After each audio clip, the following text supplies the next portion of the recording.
Alright, Dave, it's time to make another YouTube video. La la la la la la la la la.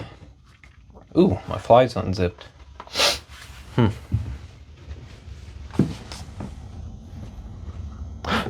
Shoot! They're here. Okay. Showtime. Here we go. Welcome back to my box van build. Thanks for tuning in. In this video, I'm going to make some countertops and grout my tile and do some plumbing.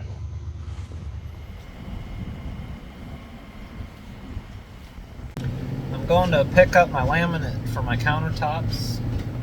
I just filled the van. I ran it pretty much all the way out of gas. And it took 26.778 gallons. So I don't know if it's got a 30-gallon tank or something in between, but it's more than 25. Alright, I paid for the laminate here at the countertop place, but I gotta go pick it up from their distributor, which is like a mile away. It was $171.20 for a 4x8 sheet, and that is their like bottom of the line product. It's like $5 a square foot. Well, I could have just took the Buick, but that's okay. I had to put some gas in her anyway. And that is what $171.20 gets you.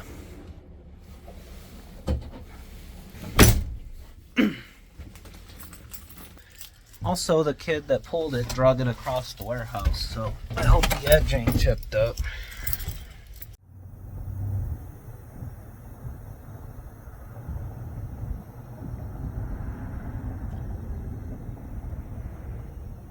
So yeah, Friday I went down to the countertop place and I walked in and I was like, do you guys just sell laminate? And they're like, oh yeah.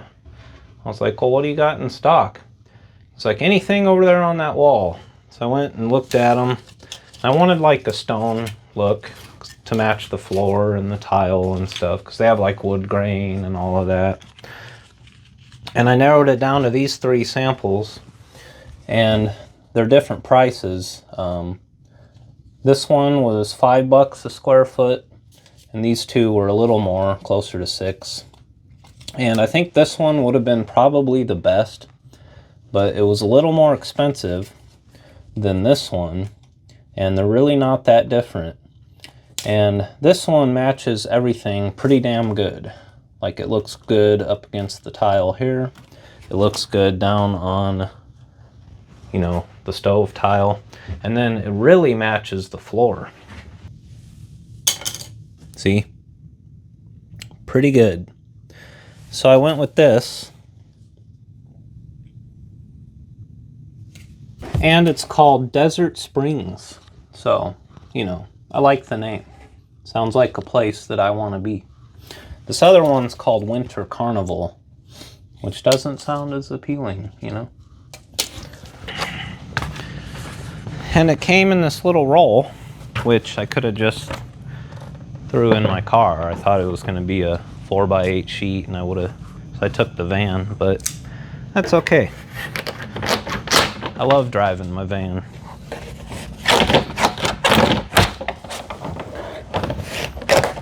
This is gonna spring apart on me.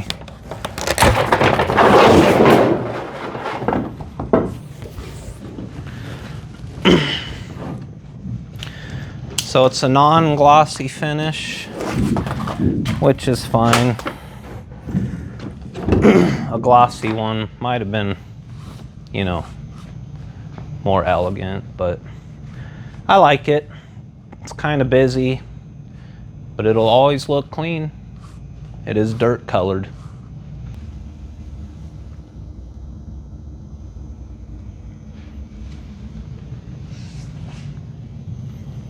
I also got some contact cement, because that's how you do that, you know. A couple more things, the liquid nails, or power grab, I mean, because I still need to put panel on that front wall. I want to get that done. chocolate covered raisins, you know. And then I got a trim bit with bearing for my friend's router. There's two kinds of these. There's one with the bearing on the end of it, and then there's one on the with the bearing on like towards the shank. And it just depends on what you're doing. But that's how you make perfect edges on like laminate Formica. You get it, you know, trim it close, glue it on with the contact cement, roll it on, and then trim the edges with the router.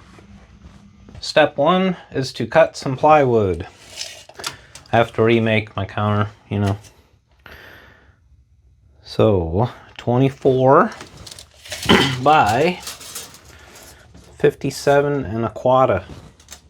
So what I'm gonna do actually is cut it a little bit bigger and then set it up on here, trace it out with the Sharpie, and then cut it so it's just perfect.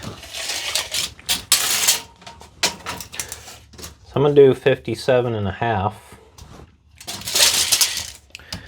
by 24 1/2.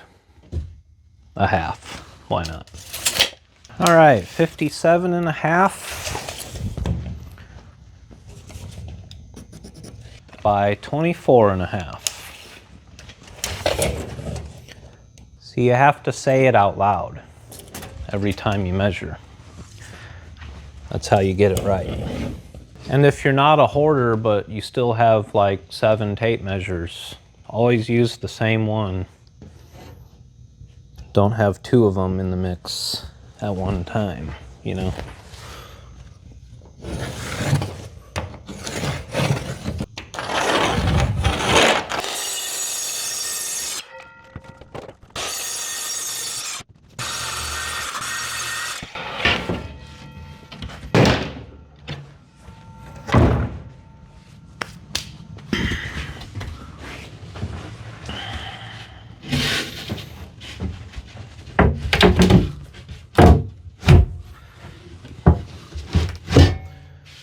Yeah, that's a lot of counter space there.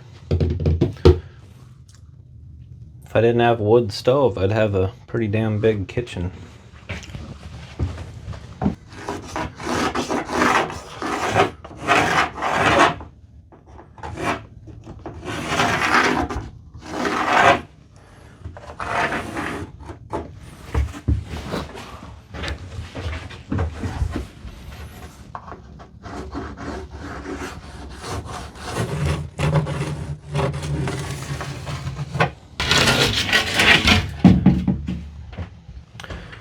Okay.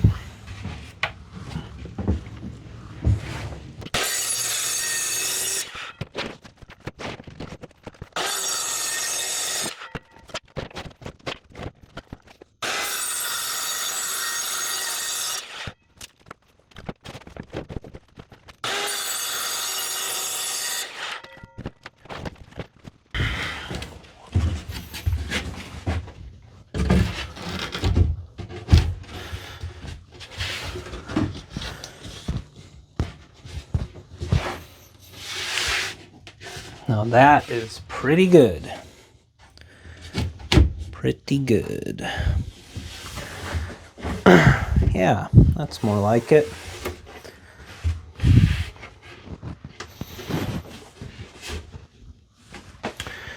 All right. Now I need to take my old countertop, overlay it on this, and mark out the holes for the stove and the sink. But first, I need to take my old countertop and cut it down whatever thickness this is, which should just be 1/4 inch, but that way they line up properly. So I thought about it for a second, and if I just line up these 2 edges, it'll be right. I've got the pieces upside down right now.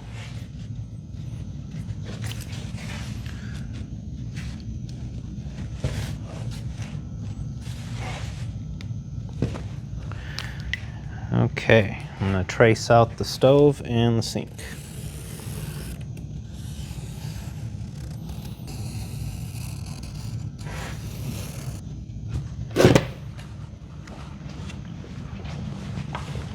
I hope this jigsaw blade's up to the task. It's pretty much toast. It's seen a lot of action, if you know what I mean.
Alright, I just spent like 45 minutes off camera sanding the stove hole. Just like I did with the last one. I made it a little looser this time. Because I want it to be able to easily move in and out. So I can, you know, adjust it.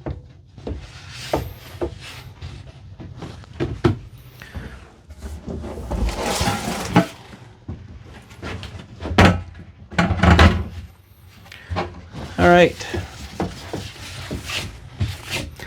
That last piece of plywood was 5/8 or 5 ply. This is 4 ply. I'm gonna have to replace this with a piece of 3/8 plywood instead of what's there.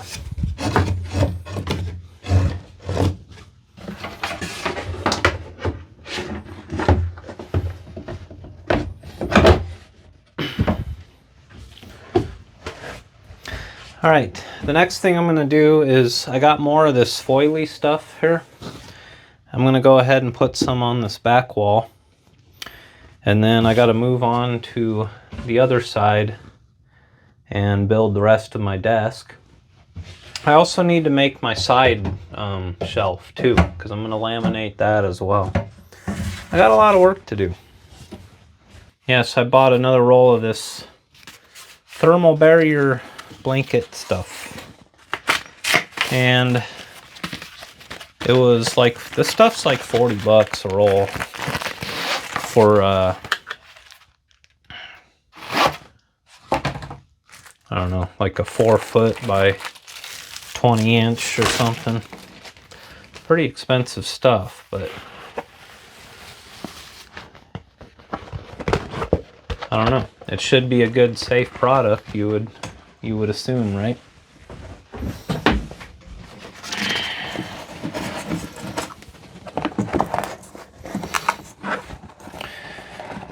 So last time I laid this out on the floor in the front of the shop for like a couple hours with a sheet of plywood over it to get it to lay flat, but obviously I didn't do that just now. So I'm just gonna go ahead and hope for the best here.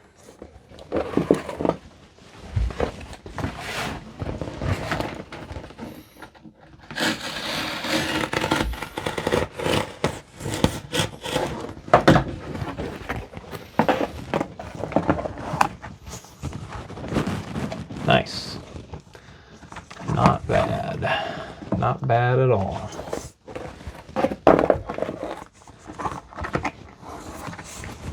Actually looks better that way.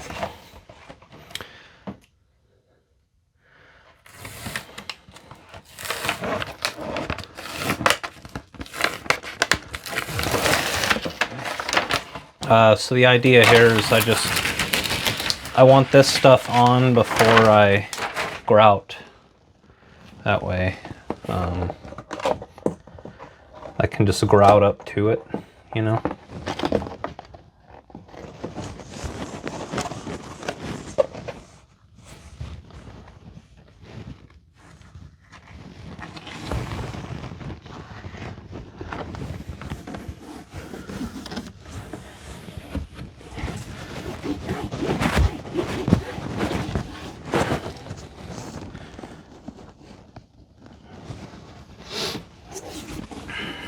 And I've got 2 layers of it in the corners, just because. And then up top here, I'm gonna have that piece of metal like I showed you guys in the last video. And I'm thinking like, sort of like that with it. Like have just a little bit of a deflector coming off towards the front. And that should kind of push the heat from the bit of stovepipe coming off of it away from the wall. It's kind of my thought on that. In theory, you know, it's a good idea, right?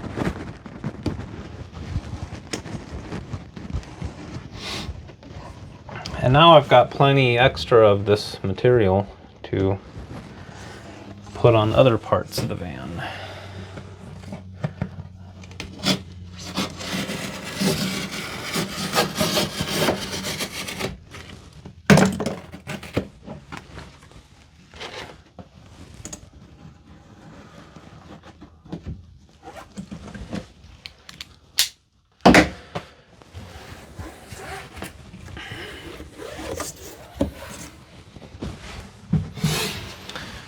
All right, guys, it's about 9 o'clock. It's Monday night.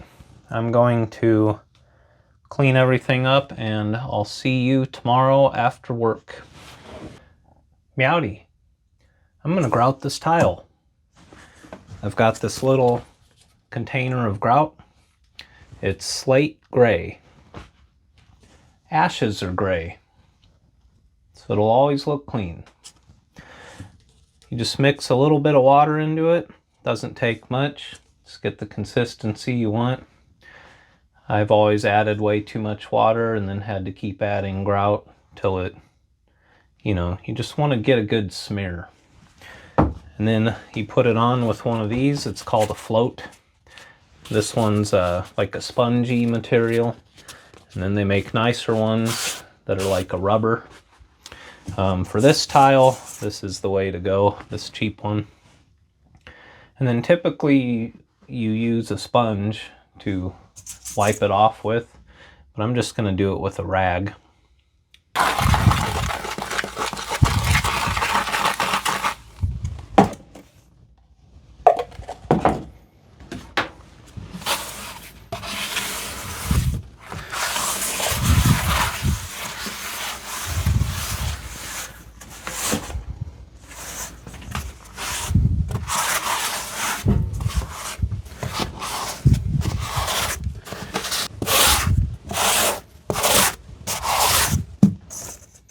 I'm just going to use my fingers to get it in the corners and stuff.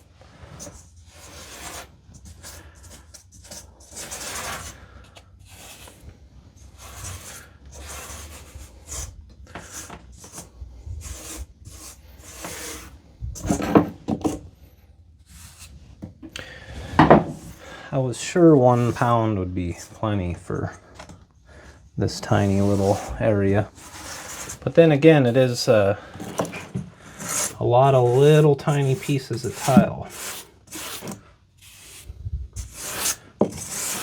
So, you know, a lot more grout required to fill the voids.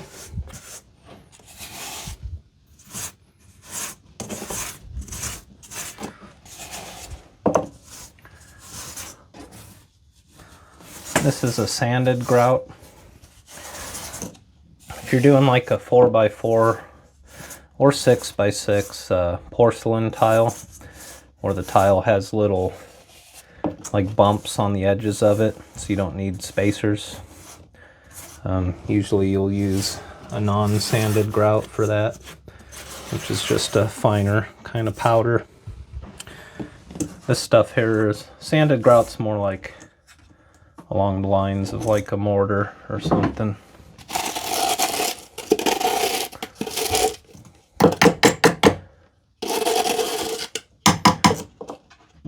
Wow, if this ain't enough, I'm SOL, you know?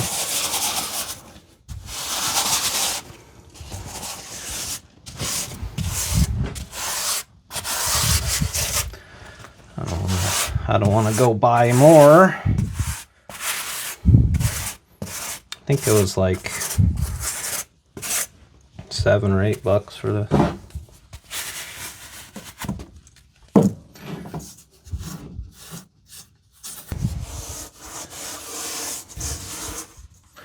Maybe I can dig it out of these little stove feet areas and get it in here. That helped a little.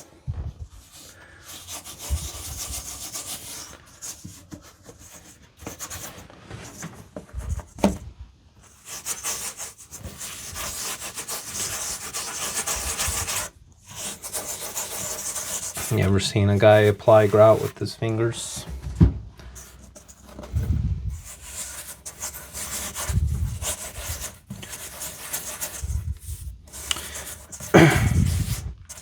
When you use the sponge, or in my case today, the rag, it kind of helps blend it all in too.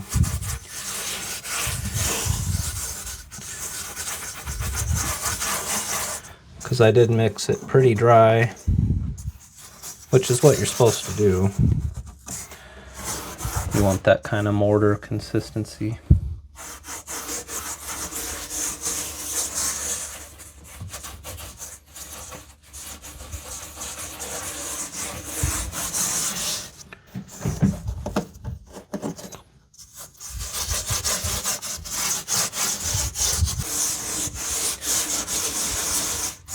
The worst thing you can do is let your grout dry without wiping it off first. You're essentially stuck with it at that point. Okay. I'm gonna go get my rag wet and start cleaning this off. Oh yeah, that looks good.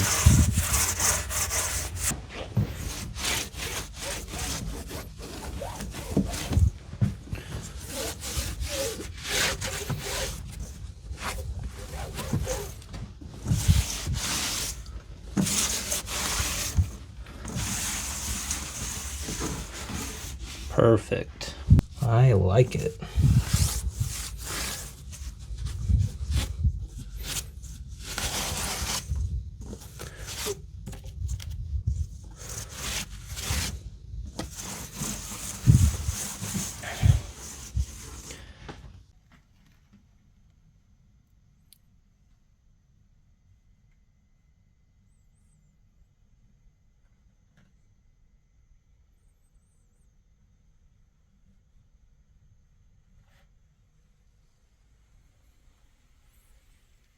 Alright, I need to make this desk now. I just need to cut some 1/2-inch plywood for the front and then remake the top just to perfection like I did the other side. And then we can finally get around to doing that laminate. So I'm just going to take some measurements and go cut a sheet of plywood. I'm just going to make this a 2-piece. I'm going to do this side and then over here for these little skinny bits.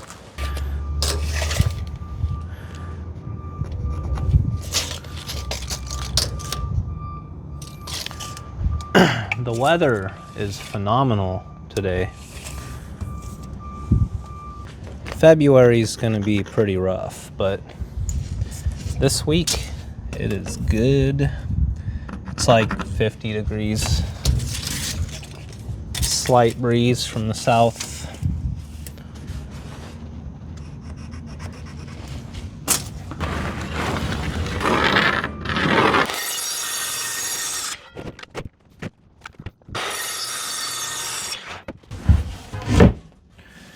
All right, this fits pretty much perfect. What I'm gonna do, I'm gonna figure out my drawer openings, of course, but for now, I'm just gonna tack this on and make these next couple pieces, then I can continue to work on the countertops. That's my goal. Countertops. This is just temporary.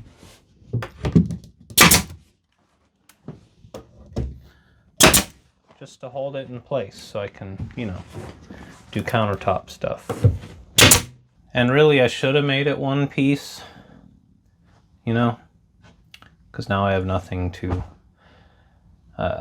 you know, that would have been better. But I needed enough of that plywood to make the top too. So what I'm gonna do is just put little strips for now, and then I can figure out my front with the trim.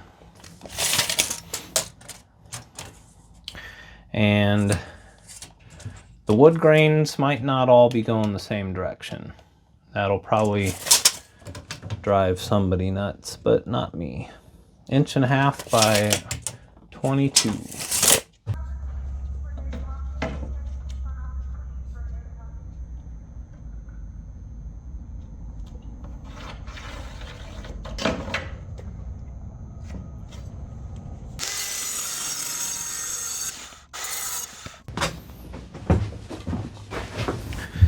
All right, the wood grains are going the same direction, even though it doesn't matter. You'll never see this. This is just a filler strip, essentially. And that is the factory edge, but it looks crooked, don't it? Whatever. I'm just gonna tack this on, and that'll be permanent. Actually.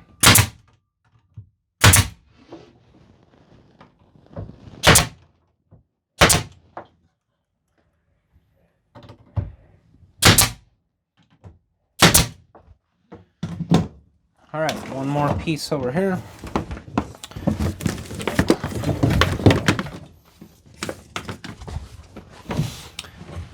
Tape measure.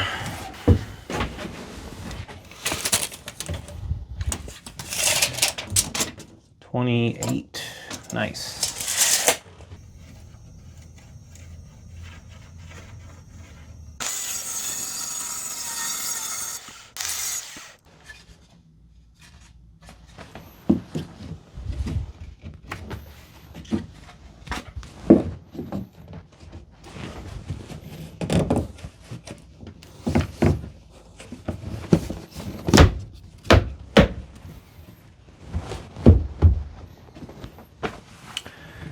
Not too bad.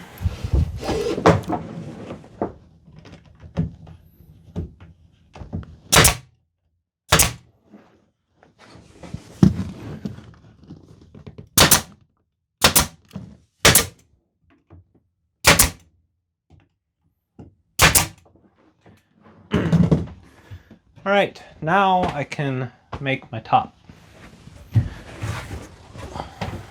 I'm going to trace it out like I did the other side.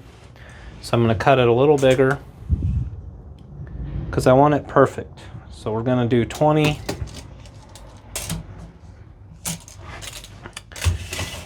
by 45 and a quarter.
All right. I should have cut the piece quite a bit larger before I marked it with the Sharpie and trimmed it, because it was difficult to control the saw while trimming that last little bit off, because it was such a tiny little bit that I trimmed off. So there will be some sanding required on both sides, actually, before I glue the laminate on. But this is close enough to go over to the laminate now. I'm going to trace it all out and then cut it bigger. And then I'll glue it on that way and then route it out to get perfect edges. Because I'm going to screw the plywood down in the van and then glue this laminate on top of it.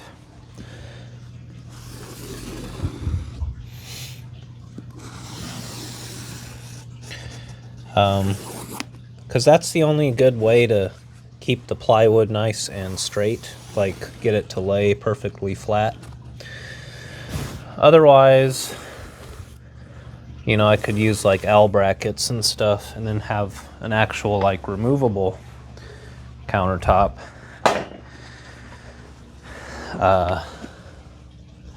But this just sounds like a better plan all around, so. And what I'll try to do is have them both on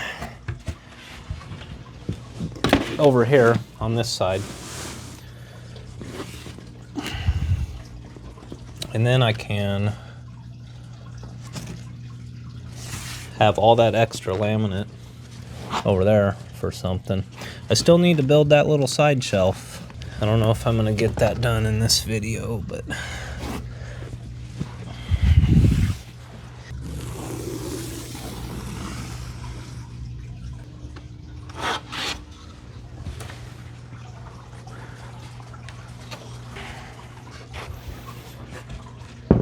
I'm going to attempt to trim it with these new scissors I bought, these carbide titanium ones. I don't know if they're up for the job though. You know, some sort of saw might be required, but let's see what happens. Oh yeah, these scissors are great. Oh yeah, that'll work, guys. All right. Gotta be careful though. It's sort of cracking.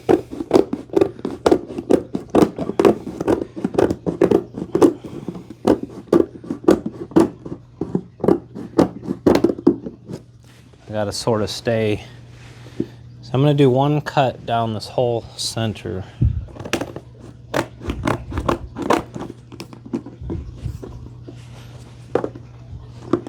This is not the right way to cut laminate, by the way. You should not do this.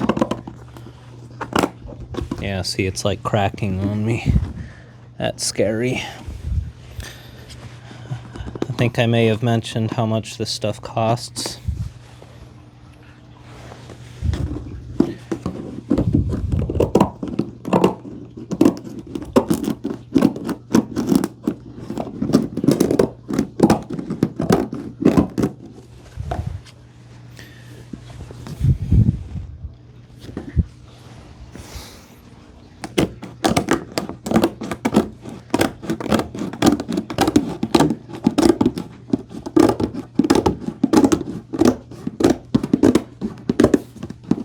I have various other shears too, but they're all bigger and bulkier than these scissors, so I'd like to try and get away with using these if possible. I'm a little nervous about this cut, because if it splits into the pieces that I'm attempting to use, wish me luck here. Hope for the best.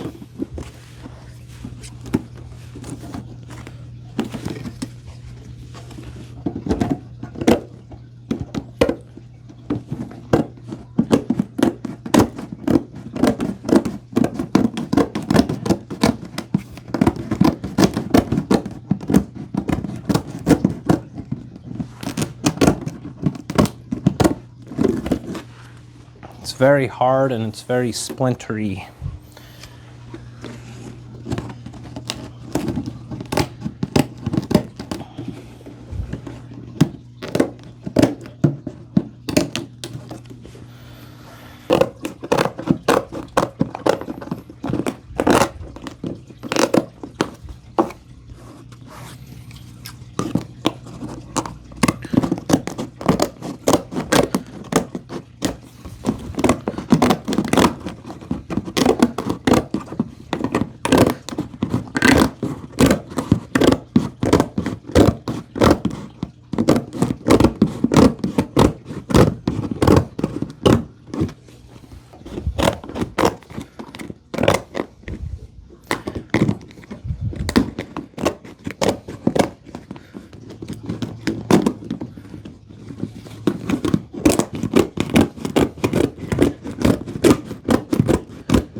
Oof, I almost cracked it up to the piece. Gotta be careful.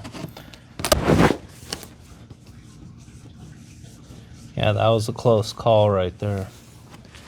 Gotta be real careful. I just gotta somehow get through here now without, you know, I'm gonna go grab my razor knife and just see if that does anything. I don't think it will.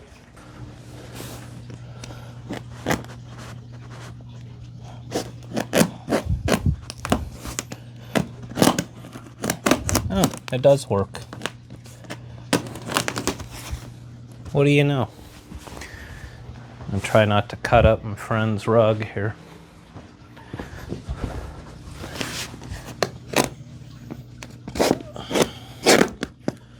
I mean, it doesn't work like well. This is not very graceful, but okay. Safe. We did it. If it looks like the van's shaking, it's the tripod that I'm using. It's basically a selfie stick. I switched to that because it just fits in the van better. My other ones are pretty big.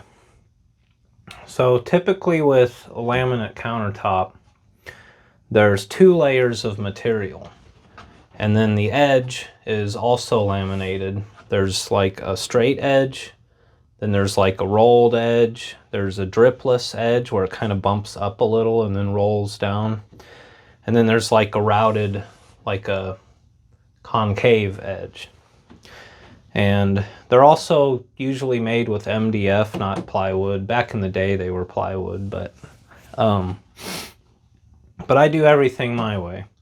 And the plan is to put trim here, which I could just do like a half round, like a bull nose or something. But since I'm doing this funky little stove opening, I like complicated stuff. And I'll admit, this whole contraption with the stove is kind of a good idea, but it's been executed in a crude fashion. What I'm gonna do is screw the plywood to the base and get it as secure as possible, and then glue the laminate on. But before I can do that, I need to sand these edges and get them as straight as I can, because when I go to cut them with the router, it's going to follow the edge of the plywood. So if there's any dips or valleys or, you know, it's going to, like, when I go to put my trim on, which I do have a pretty good plan for this, but I need it as straight as possible, because when I go to glue that wood on, if there's any gaps or anything, I'm kind of screwed. So what I'm going to do now is just take these outside and just get to sanding. And I'm really not going to film that because, I mean, it could be like a half an hour by the time I'm done. And I want to get my stove opening a little nicer. It's pretty good, but it could use some work, you know. So I'm going to get to sanding, and then I'll check in with you when I'm done with that, and we'll get this laminate glued on. All right, they're as good as they're going to get. When I put a straight edge up against the desk piece, there's a very obvious bow in the middle, like right where I put this line. But The reason it's that way is because I framed the desk out like crap. It's not that bad, but I'm gonna leave it the way it is because it contours the desk perfectly. If I were to cut it straight, like with the straight edge, then there would be a gap there. So this is the lesser of two shitties. And over here it's pretty good. I got this pretty much perfect. So what I'm gonna do now is screw it all down, and then we're gonna roll on some contact cement and glue the Formica. I'm gonna use these 2-inch screws. They're longer than they need to be, but I'm gonna drill pilot holes because I don't want the plywood to blow out, because they are like a tapered head screw. Which, if I wasn't building this in a van, I would probably do more like a flathead ring shank nail or something.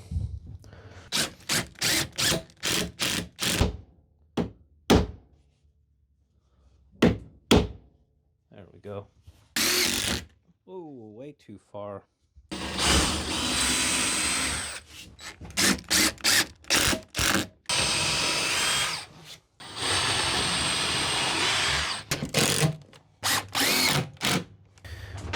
Around this fire area here, I'm doing aluminum trim. So I'm gonna have aluminum angle around the front, aluminum C-channel plywood edge trim right here, and then just some flat aluminum here. Well, just here, because the back's gonna be that piece of metal, which I do have some aluminum trim for the edge of that metal too.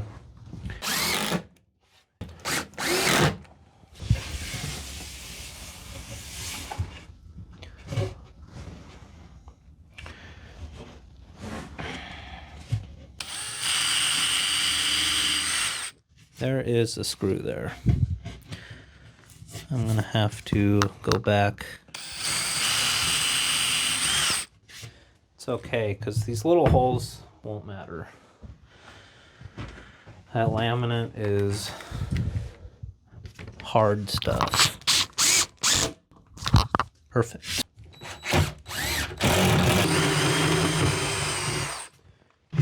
Another thing I could have done, because this is nice plywood, is just, you know, like an epoxy. There's also, like those refinish a crappy countertop kits you can buy. They're not cheap. They're like 75, 80 bucks. But it's basically like, you know those like epoxy garage floor coatings where you like sprinkle the shit on them when you're done to give it some texture? It's kind of like that. It doesn't last. The stuff can burn and scratch. But those are all options if you don't want to deal with laminate, which really I paid a lot of money for that laminate.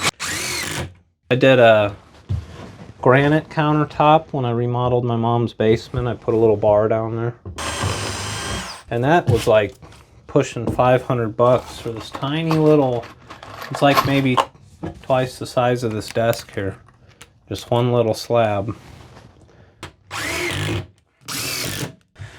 All right, they're all secure. I'm gonna bring in the laminate, lay it out, see what it looks like. I need to wipe this plywood down real good so there's not like a ton of dust on it or chunky doos. It's crazy. It does not say anywhere to wear a mask, but it does say that the vapors are extremely flammable. Like, shut off your pilot lights and your stoves and everything. And it says they even came up with a non-flammable version. I've used this stuff. I've only done this like once, and it was a very long time ago. And I just remember getting baked on the fumes. It does say, like, don't intentionally, you know, don't be huffing this shit. And don't get it in your eyes. It also says that you need to keep the surfaces above 65 degrees for 72 hours after you're done, which is impossible for me.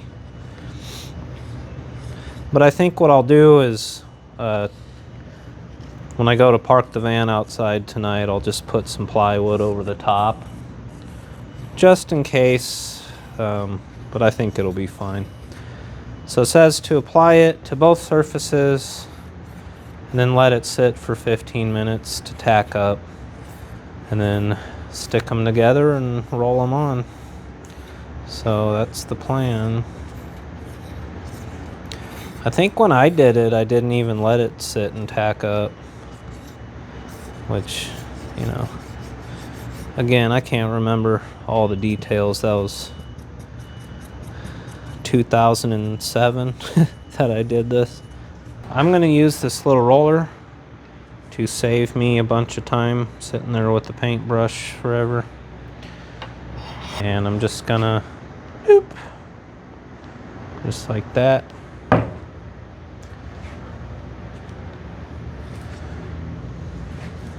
This laminate's actually kind of soaking it in.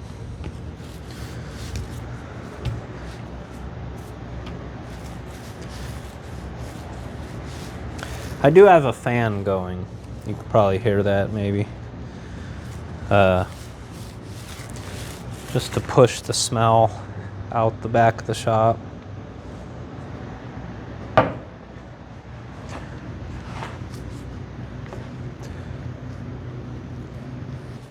I was going to use this same contact cement to put that plastic wall crap that I bought over the back wall for the shower, rather than using like power grab. But it said on there just now, I read it, not to use it on soft plastics or anything that can be damaged by a solvent. So I'm thinking I'll just do something else for that.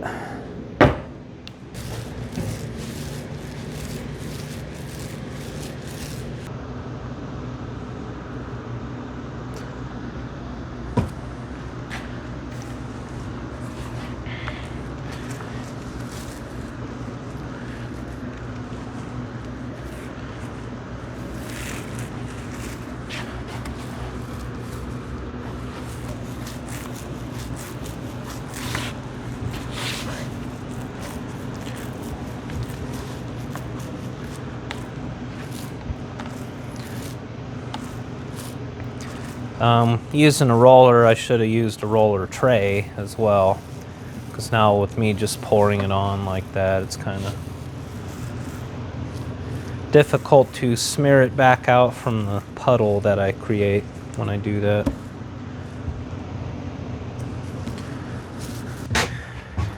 Alright, so I know this isn't an actual respirator, and I have one, but I just went to put it on and it's extremely filthy from being hung up on the wall the entire time I've been building this van. So it's got like, I'd probably do worse damage to my health putting that thing on and breathing in all the aluminum metal shavings and paint chunks and whatever else is on there. I was gonna do some kind of Breaking Bad joke too, but that's okay. I had a few comments about why the hell was I wearing a mask when I was spray painting, because it's not a real respirator, it's just a dust mask. You'd be surprised how much that actually helps. Yeah, the fumes can get through, but it's actually, I mean, it's still filtering the crap, and it makes it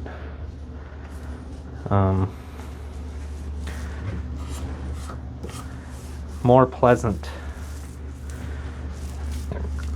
to paint with at least a dust mask on. And I can tell it works when I take it off and there's a spray paint line around where my mask was, you know.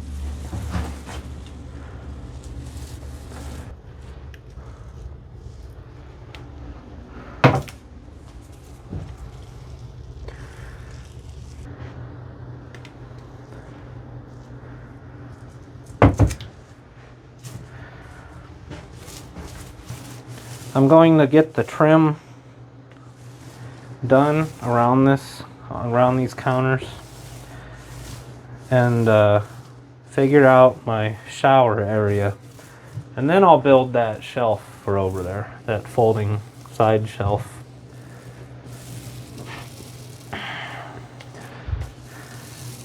I was gonna just do like a real wood, like a cutting board, you know, butcher block.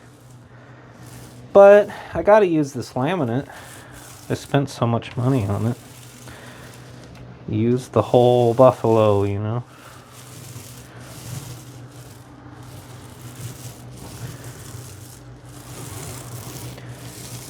Plus I have a little bamboo cutting board, which is more sanitary anyway. Okay.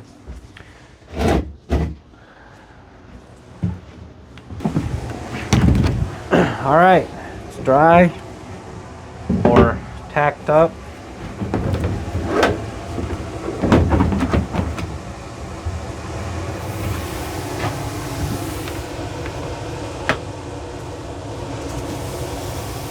I gotta make sure there's no like weird like pressures on it anywhere that would cause it to buckle, you know.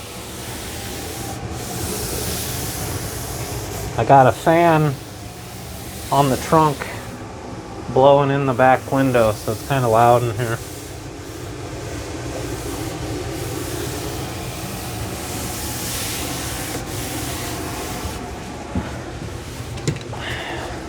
And I'm using my linoleum roller. This thing's filthy. I have a small roller, but it's not here at the shop. But this'll do.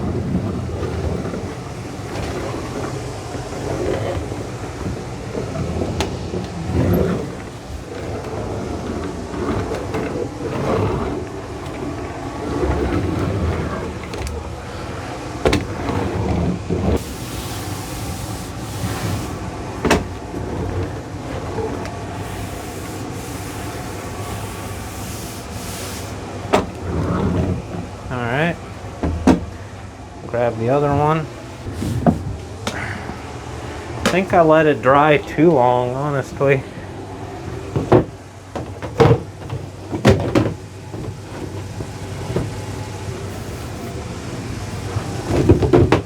I hope not.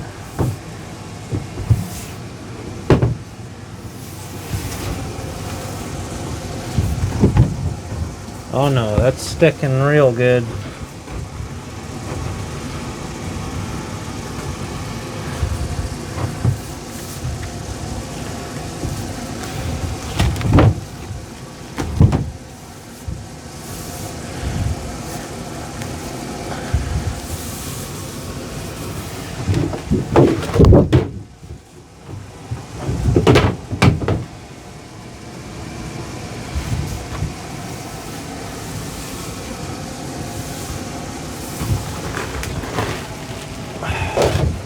Uh-oh. Oh, that's where it goes. That's where it lives now.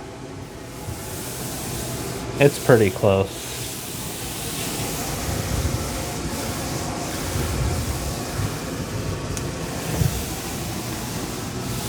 Okay.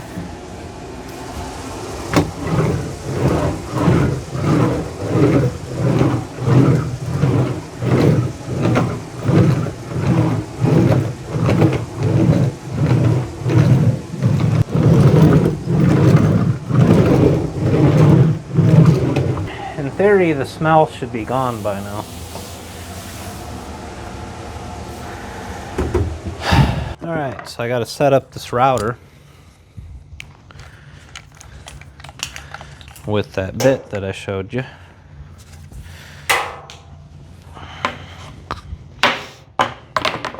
I thought about gluing like a spare piece of laminate onto just a piece of plywood. Just so I could do a test run and make sure I got my technique down, but then I didn't. So we're just gonna dive right in. Hope for the best. Now, how the heck do you open this freaking package?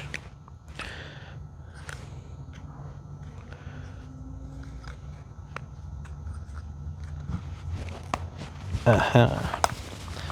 Aha. I need a knife. No, I don't.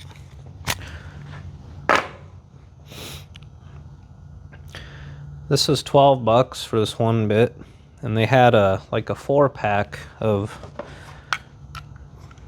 like all sorts of router bits for $10. But I thought, maybe I should buy the good one.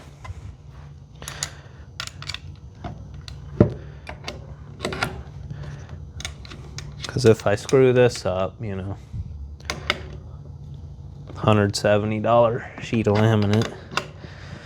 Plus another sheet of plywood too, because, I'd have to remake all of this stuff. And that would be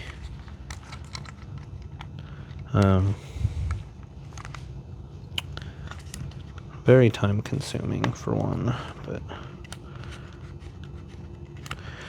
okay, so I'm just gonna kind of eyeball it here for my depths.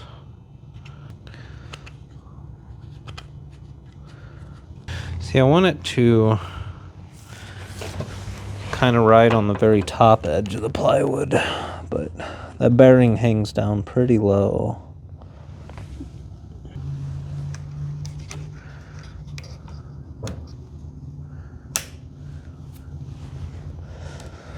All right, let's do this. So I decided that if I'm gonna totally screw one of these up, I should start with the desk because it's 45 in width.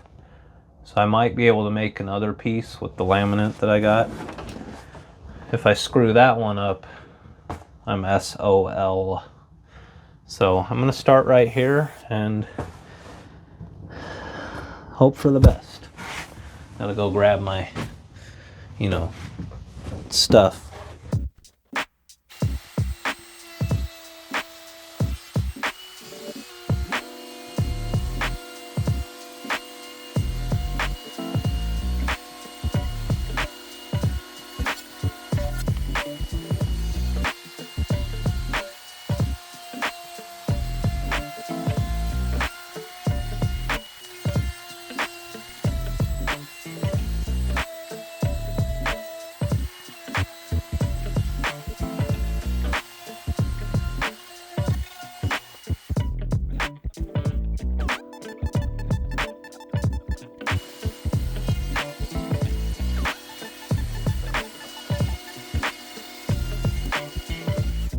Look at that mess.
so this is as far as the router would go because the guard hits the wall. And all I can really think to do is use my knife and try to score it. I put a brand new blade on it. I'm a little nervous.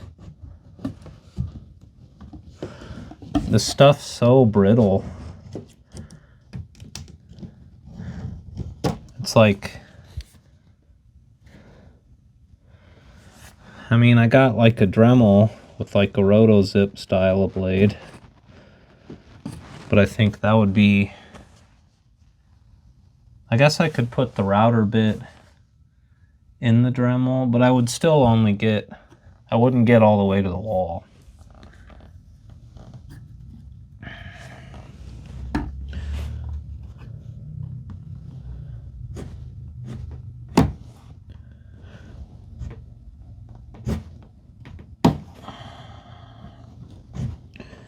Gonna try to score and snap. I'm going further out right now. You know, work my way into it, you know.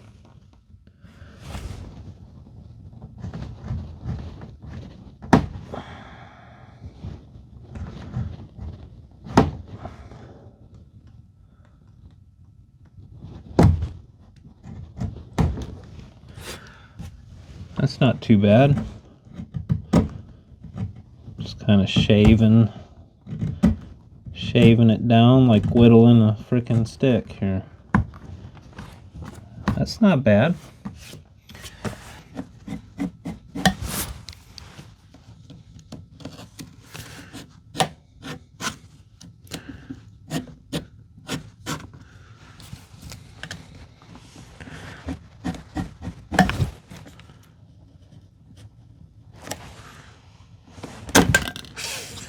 Yikes.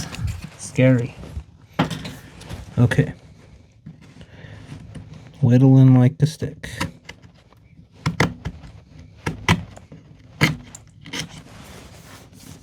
Nice. We did it.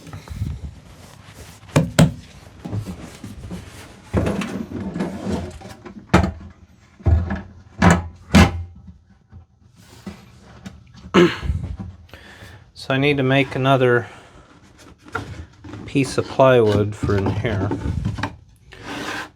Another 3/8, because that will bring it up to the correct height.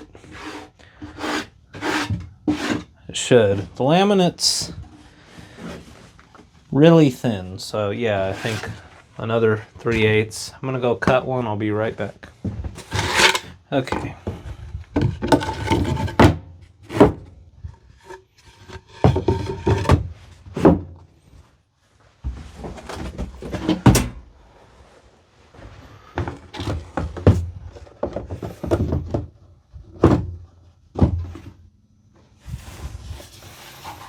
Okay, so it's like a little bit lower. Damn, that looks good though. What if I put my old piece back on? Let's see. I think this will be too much.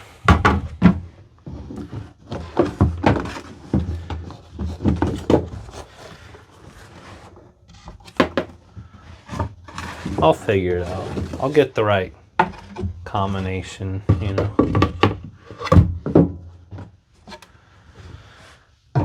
Also, I had an idea.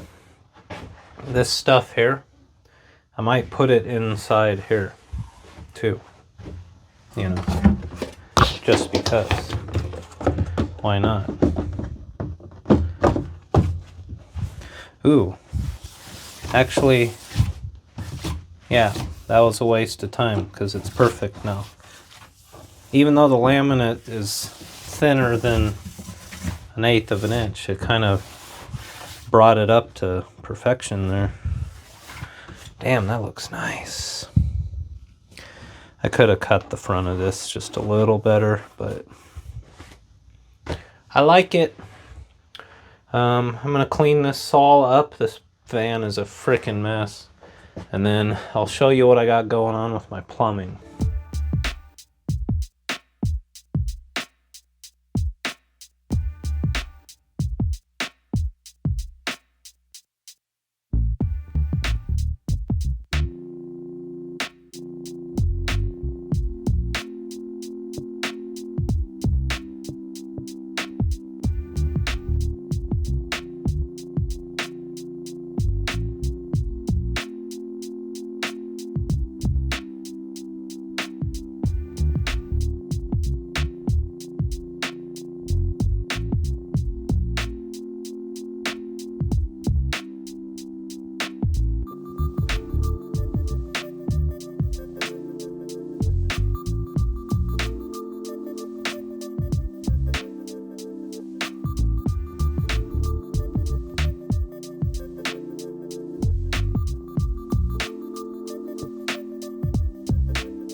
All right, so the countertops are done. They're permanently attached. They're screwed down. They're solid. They're secure. The cabinet fronts, I'm not going to go any further with those. I'm actually going to be removing both of them because I need to reconfigure my plumbing and I need to do all the electrical. And that's kind of what the next video is going to be. I have those water filters like I showed you guys, and then I got this big marshmallow looking giant white bulbous thing. This is my water heater. It's a 2.5 gallon 1400 watt electric water heater with a tank. And the reason I went with that, I don't want propane. And I couldn't do a tankless one because those are all like 3000 watts, which is what my inverter is, but that's still like way too much. And I think having 2.5 gallons is going to work for me because I'm only hooking it up to the shower. And I'm going to have like a momentary shower head, like a sprayer on your kitchen faucet type of deal, where it only works when I like press a trigger. It's not going to be dumping water for like 10 minutes at a time while I shower because I've only got a 20 gallon water tank. So I'm going to be taking like military showers in this thing. And then I'm only going to wash my hair like once a week. That's kind of normally what I do anyway. I don't smell bad, you know. But I have to reconfigure my plumbing a little bit. The only place this giant water heater is going to fit is kind of right where I put that pump. So I'm going to scoot it over a little bit, mount this thing, plumb it up, and plumb up these filters. And I'm not plumbing the hot water to the sink because the way that the faucet's set up, it's a one-handle faucet. If it was a two-handle, I would. But the way it works is you turn a lever and then at some point it begins to mix the other side in. And I want where the water coming out of my kitchen sink faucet is all filtered water because I'm going to be using it for drinking and cooking pretty much. So I want that to just be filtered water, and I want my shower to be non-filtered. I mean, it's all going to be pre-filtered going into my tank, but the shower is going to have the hot water and the cold water at a mixing valve, non-filtered, because I don't want to use the shit out of these filters and have them like need to be replaced more frequently, you know. And then from the mixing valve, it's going to go up to that momentary shower head, and I'll set that up however. And then for my wood stove, I pretty much have everything I need to actually do the exhaust. So I need to make a video about that. So what I'm thinking is the next video is going to be getting the plumbing under the sink, like under the counter, figured out, and then the wood stove exhaust. And I did get a Nebraska State Parks Pass and I got a duplicate. I got one for the van, one for the Buick. So what I'm thinking is I'll get the exhaust for the wood stove all figured out and set up, and then I'll just go to a park and take all this outside and burn it in, and then install it permanently in the van, and have a little picnic with you guys. I think that'd be a pretty good video. And I also got a carbon monoxide alarm, a real nice one that displays the ppm and all that. So that's kind of my plan for the next video, and then from there I'm gonna either start doing finishing work to the cabinets, because February's looking kind of rough for the weather, but right now it's warm. But if it stays warm enough, I want to do some painting and start finishing all this woodwork and stuff, build some cabinet doors, but also wiring up the power system. I'm pretty anxious to get that done. So, which I do have to stain and poly stuff before I can run wires, just the way that I'm setting all this up. So, and then I got to build a shower, and then I got all kinds of stuff to do. So there's going to be plenty more van build videos. I kind of set it up as like parts. So this is like part 18, but really I'm just going to have a video every week of my van progress, as I have been doing. But by the time I'm done with the van build, there's going to be like friggin' 40 parts of this. Maybe not that many, but so thanks for watching. That's it for this one. I hope you all have a great week, and I'll see you next time.